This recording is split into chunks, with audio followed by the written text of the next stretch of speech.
We're talking hydrangeas today on Pots and Trowels, and that's brought to you with the support of Cobra Garden and King Seeds.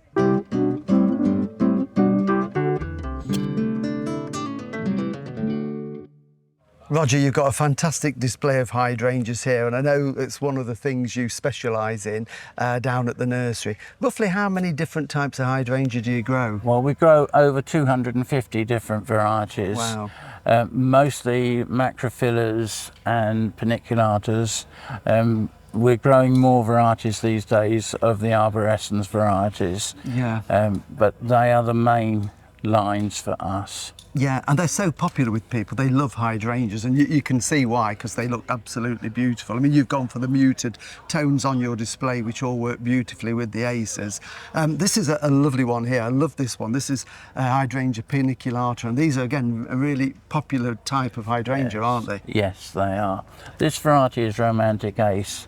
It's one of the Renault series from France, breeders, and as a plant, I like it because it goes. The edges of the petals go pink with age before the flowers go pink, and you can control its height in the garden by the way you prune it. Right. If you prune them down hard in the spring, it will only grow to 90 to 120 centimetres.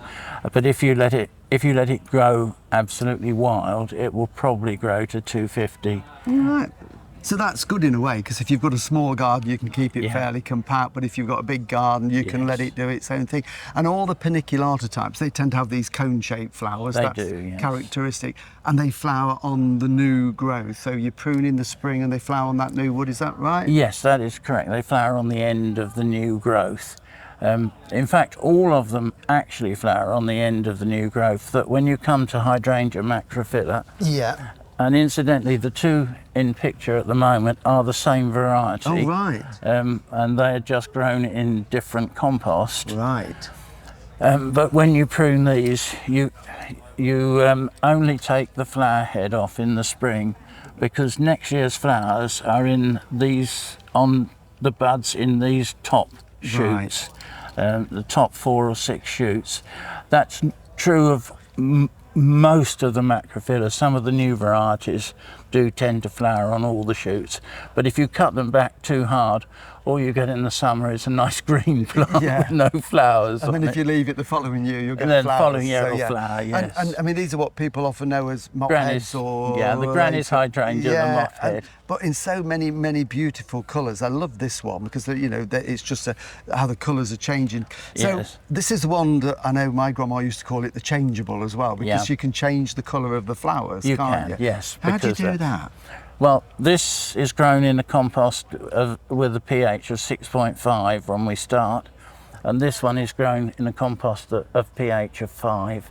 And it also has aluminium sulfate added to the compost when it's mixed, and that is the effect. So in theory, any of these sort of Macrophylla types with these big heads, you can change any of the colour on them, or some better than others? The pinks to blues, it is variable. Some varieties colour much better than others. Yeah.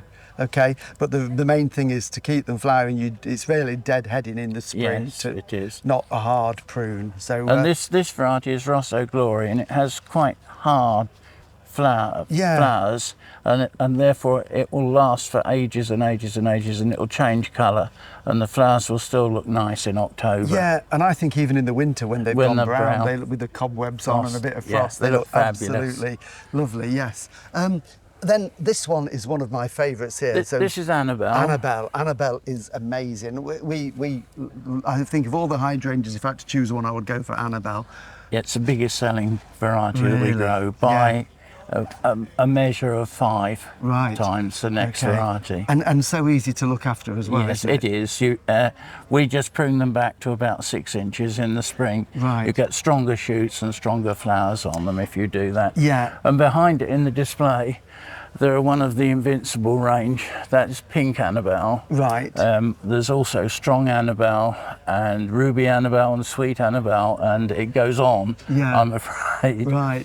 These, I think, Mike Durr's varieties, and they are really good sellers and they're good performers in your garden as well. Yeah. They're relatively easy. They do, however, need support. Yes. Because of the weight of the flowers. They get big. And I noticed that the one there, the pink Annabelle, it's got really lovely dark foliage as well, hasn't it? Whereas this is that more limey green foliage. Yes, that's due to the different composts that is we're it using. again? Yes. Yeah. But this one won't go as dark as the strong varieties. What about the position in the garden? Where's the well, ideal these will place? tolerate sun and slight shade, whereas the Macrophyllas prefer to be in shade, not in full sun. Okay. And the Paniculatas, they can grow in full sun and they're quite happy with it. Okay. And then we've got another one down here that this one I've seen quite a lot. This one is called Runaway Bride. Yes, very interesting, called a garland hydrangea by the marketing people. For me, it's a nice plant, but it's quite difficult to get it to flower well. This plant has been grown in our standard hydrangea compost, and the level of nutrients is far too high for it. And when you see it for sale in a garden centre, you often see the leaves are quite pale green or even yellowish, and then they seem to flower nicely. But if you give it too much nutrition, it goes mad. And the reason is it's a hybrid between a Macrophylla and a Scandens, which is a climber. Right. Oh, I see. Right. That's why it's got that lax habit. Yes. But I suppose if you've got poor soil, then that will encourage. On a poor soil, it will flower well. Yeah. And another one that anybody seeing probably wouldn't even know it's a hydrangea. That's an oak-leafed hydrangea. Yeah. Originally, Hydrangea quercifolia was quite a big growing plant, but nowadays there have been some newer varieties. The ones I particularly like are Ruby Slippers and Munchkin, which only grow to about 1.50 meters, whereas this will grow to 3 meters, even 3.50. Right. And make a really big plant.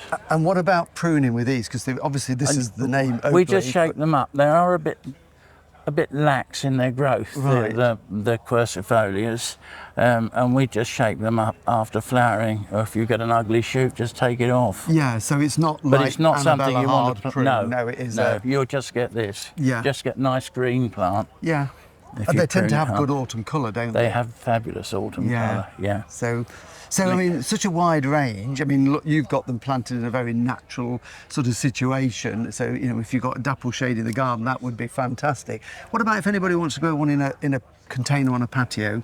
Any better than others, or will they all grow in? Well, first you must be careful that the pot doesn't get too hot and cook, particularly for the Macrophyllas. I would avoid peat-free compost unless they are soil-based. Okay. Because the hydrangeas don't like them very much. They're one of the plants that really do need a peat in the compost. Okay, or some of the loam is like a John Innes. Yes, yes. Yeah. And feeding, keep them well watered and fed, presumably. Yeah. Is there any clue in the name Hydra, or is that? Well, they need quite a lot of water, but please, if you're growing them in a container, do not stand it in water. Okay. I had somebody the other day who bought 2 quercifolias like this from us from the nursery 3 weeks ago and sent me a picture of 3 very sad plants. And they were actually standing in a couple of inches of water. And they were totally waterlogged. So keep them moist, but not moist soggy. in a free draining compost. Yeah. Well, they look beautiful, and you know I didn't realise how many different types you grow, and some of the newer ones with I've seen one there, Magical Jewel. It's just the whole magical range are really nice varieties to grow. The breeding program has delivered us again plants that have fairly hard petals, which is quite different from this double one. They are much softer. Yeah. And these, the magical 4 seasons, change colour from when they first come out.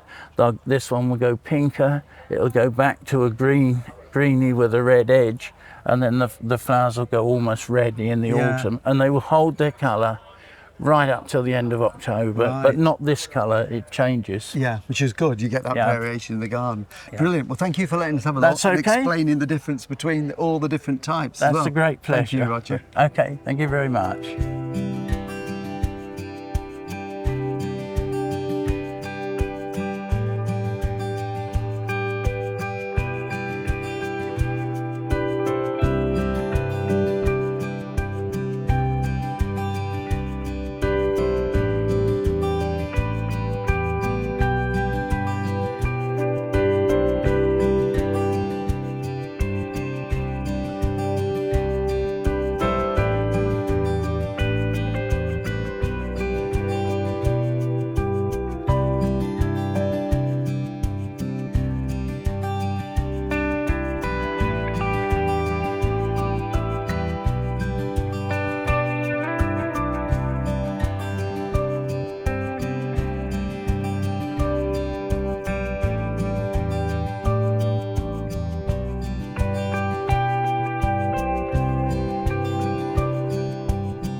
colours there are lovely. I just love. They don't look bad, do they? No, they look beautiful. I think anybody, if they got that in their garden, would be delighted with it. It's amazing.